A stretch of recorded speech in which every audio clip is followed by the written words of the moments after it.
for the 36th running of the Whitbread Gold Cup, and they come down towards the first, and we've got the Leggit, just the early leader, Arctic Call and Brown Windsor and Topsham Bay all in the air together. Fine sight that, they're all over the first.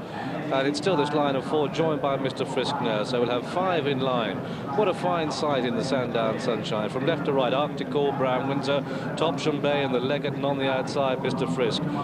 Gap of 3 lengths then, and all the others are in the air together. Followed then Stay On Tracks and Packo's Boy and Tipping Tim and Mirage Day. But that's the leading group there, and the Leggit just taking on Arctic Call with Mr. Frisk on the outside. Back length to Brown Windsor in 4, and then comes Topsham Bay in 5, followed by Stay On Tracks, and behind Stay On Tracks is Rowlandson's Jewels, and then Packo's Boy with Tipping Tim on the inside of him, and Mirage Day, one of the back markers. But we've got a long way to go. They've jumped 2, and away they go towards fence number 3. And it's downhill to the 3rd now, and it's Arctic Call who's come through on the inside of the Leggit, a length and a half back to Brown Windsor and Mr. Frisk, who isn't dominating today. A gap of 2 to Stay On Tracks and Topsham Bay and Tipping Tim and Packo's Boy, and then Rowlandson's Jewels and Mirage Day, and Espy is the back marker. And what a magnificent leap there by the leaders, and it's the Leggit just at the head of affairs. Arctic Call the inside, and then Mr. Frisk and Brown Windsor and the grey Stay On Tracks. And so they level up down the back stretch where they've got 7 to jump. The first 2 plain, then a ditch, then the water jump, and the Leggit comes to it, a fine leap. Mr. Frisk really took off there and shares the lead. A length and a half back to Arctic Call, a half to Brown Windsor, who takes that fence in 4th, followed by Stay On Tracks, a gap of 2 to Topsham Bay, and then comes Packo's Boy as they come to the next ditch, and the field stream over it. Espy is just a little bit remote, heading now towards the water jump, and they come towards the end of the first mile. The Leggit leading by a length.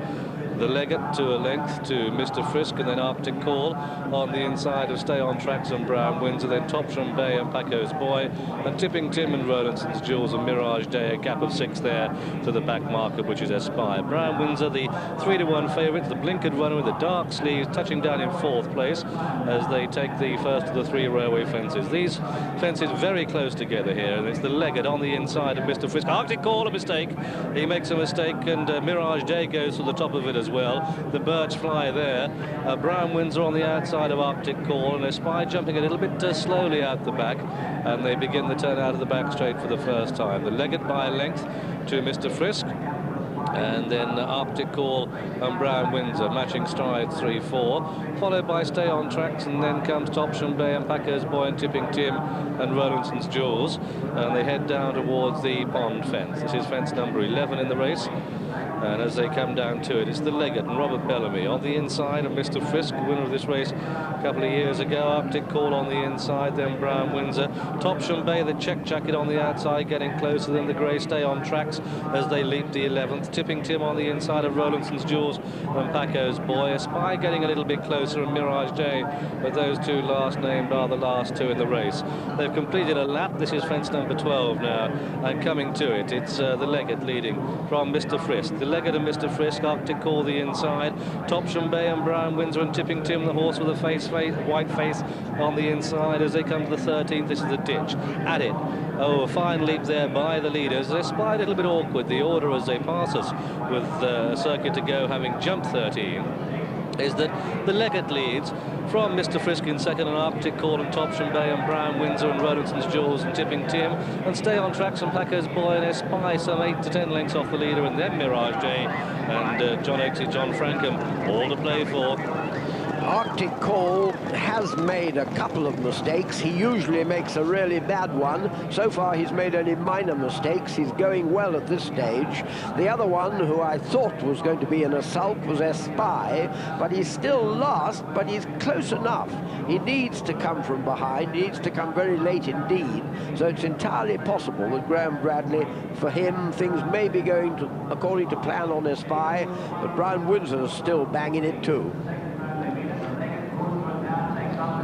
All over the 14th, and any of them could win at this stage, with the Leggit leading from Mr. Frisk and Arctic Call and Brown Windsor and Topsham Bay, and Rowlandson's Jewels is getting closer on the inside. Mirage Day stay on tracks. Paco's Boy, Tipping Tim, some of the back markers, but you wouldn't want to rule them out as they go to the 10th from home. They'll change amongst the leaders there, and it's the Leggit by length to Mr. Frisk and Arctic Call, and then Rowlandson's Jewels, and the Leggit makes a mistake there. It's the Leggit joined now on the outside by Mr. Frisk. Rowlandson's Jewels, who runs big races at Sandown, the white colours on the inside. Brown Windsor made a mistake there and drops right away. It's the Leggit, the leading four. The Leggit, Rowlandson's Jewels, Mr. Frisk and Arctic Call. A gap of 2 to Tipping Tim on the inside of Topsham Bay.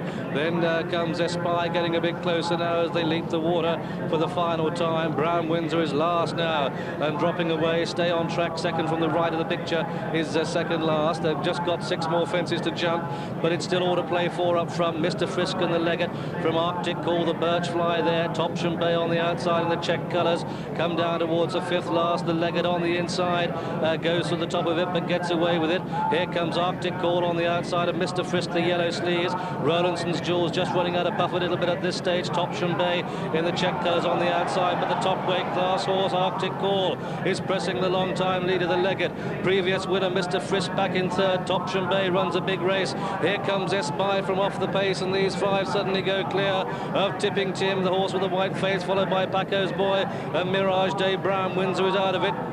I wouldn't be able to nominate the winner as they come down towards the 3rd last. Can you? Mr. Frisk gives Rowlandson's Jewels no room. Come down towards the 3rd last, and it's the Leggit, just the leader, Mr. Frisk and Rowlandson's Jewels, 3 out here. The Leggit, Rowlandson's Jewels coming back into the contention, and Mr. Frisk goes with a run there too. But it's the Leggit in the lead, repelling Raiders, Arctic Call and Topsham Bay and Rowlandson's Jewels, and then Mr. Frisk and Espy as they come down towards the 2nd last. The Leggit through the top of it again. Arctic Call on the right in the blue colours. Between the two is Rowlandson's Jewels, and then Topsham Bay in the check colours. We're going to have a wall of 4 as they come down towards the final fence, and it's Arctic Call wide. Arctic Call comes to take it and share the lead with Topsham Bay. The Leggit on the far side, and then Rowlandson's Jewels. They're tired horses here, and they're all over the shop as they race up towards the line.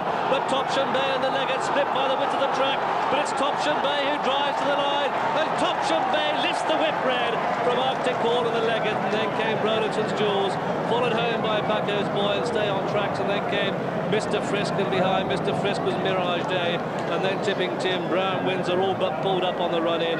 Espy certainly did. He'll be walking home, and so a 3rd win in the race in these colours, successful in 1968 and 69 with Larbourne, for these are the colours owned now by Mr. Marcus Marsh, the owner of Topsham Bay, the 92 winner of this 36th running of the Whitbread Gold Cup.